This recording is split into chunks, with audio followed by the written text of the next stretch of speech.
सरदार हूं, मैं सरदार हूं। और ऐसी कई उदाहरणें हैं पंजाब के अंदर। अगर किसी मुस्लिम के पास कब्रिस्तान नहीं था तो सरदारों ने अपनी जमीन देके कब्रिस्तान बनाए। यह कौन सा अधिकार है कि मैं किसी को चीज दान देना चाहता हूं? और इसको कौन बताएगा? रिजू साहब। पहले मुस्लिम मारेंगे, फिर सिख मारेंगे, फिर क्रिश्चियन मारेंगे। ये आपकी सोच है और मैं बिल का विरोध करता हूं।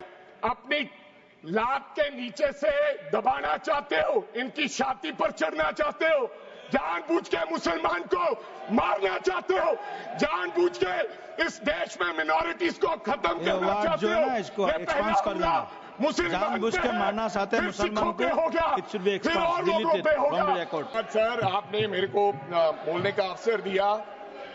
मैं ज्यादा रेपुटेशन ना करते हुए सीधा बिल का विरोध करने के लिए खड़ा हुआ हूं।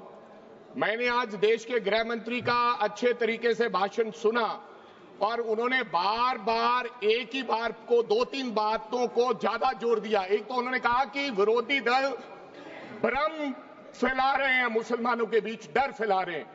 ये हमने फैलाया हुआ डर नहीं है। जब देश के मुसलमान को लगा कि देश में बीजेपी में 240 संसदों में एक भी मुसलमान सांसद नहीं है, हमारे लिए जगह नहीं है, तो वो डरने लगा। जब आपने कब्रिस्तान की बात की, आपने शमशान घाट की बात की, तो वो डरने लगा।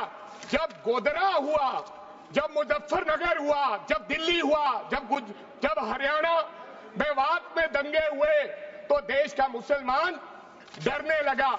और फिर क्या कहा गृह मंत्री साहब ने? आज गृह मंत्री साहब ने कहा कि 2013 का बिल अगर नहीं आता, यूपीए नहीं लेकर आती, तो आज इस बिल की जरूरत नहीं थी। क्यों बिल लाए? क्योंकि आपको पता चल गया कि देश का मुसलमान हमारा साथ नहीं दे रहा। हमने हथकंडे अपना लिए, हमने आरएसएस की नीति अपना ली, हमने डंडा अपना लिया, दंगे हो गए, लेकिन मुसलमान हमारे साथ आने के लिए तैयार नहीं है। फिर आपको पता चला, आपने एक और अंकड़ा दिया। आपने कहा 1913 से 2013 तक केवल 18 लाख मुसलमानों का जमीन था और 2013 से अब तक 21 लाख और हो गया, यानी कि 39 लाख टोटल जमीन हो गया।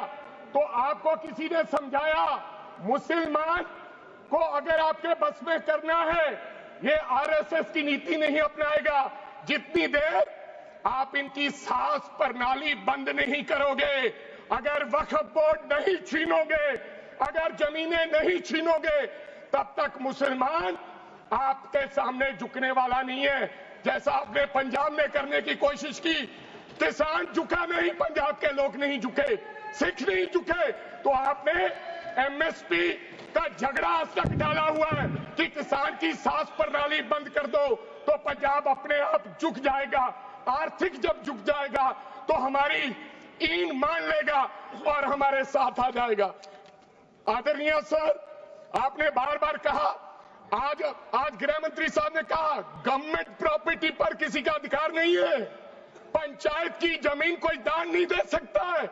मैं आपको इसके पीछे लोचा क्या है, इसके पीछे छुपा हुआ राज क्या है? 1947 में जब बंटवारा हुआ था, 47 से लेकर 1954 तक सारी प्रॉपर्टी गवर्नमेंट के नाम हो गई थी। उसके बाद 1954 में एक्ट बना, तो वो एक्ट में सर्वे हुआ 1961 टू 1970। सर्वे किसने किया? कलेक्टर ने। अगर पंजाब की, हरियाणा की, हिमाचल की बात करूं तो डिविजनल कमिश्नर अंबाला बैठते थे, उन्होंने सर्वे किया, तहसीलदारों ने सर्वे किया, तो वक्फ बोर्ड को यह जमीन देने का काम किया। अब क्या हो गया? जैसे राहुल गांधी कर्नाटक में भाषण देते हैं, गुजरात में मुकदमा दर्ज होता है, सजा हो गई। गवर्नमेंट की प्रॉपर्टी तो 1947 और 1954 में तो सारी प्रॉपर्टीज गवर्नमेंट की थी।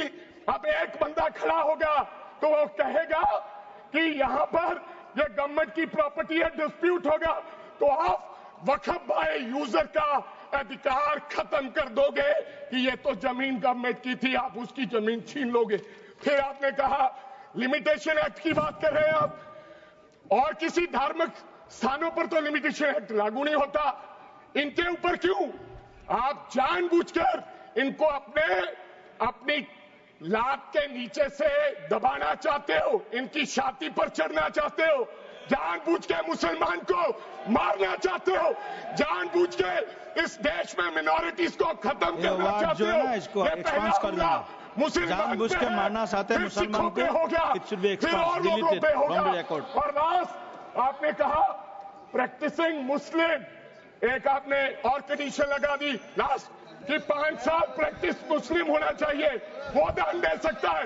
मैं सरदार हूं और ऐसी कई उदाहरणें हैं पंजाब के अंदर। अगर किसी मुस्लिम के पास कब्रिस्तान नहीं था तो सरदारों ने अपनी जमीन देके कब्रिस्तान बनाए।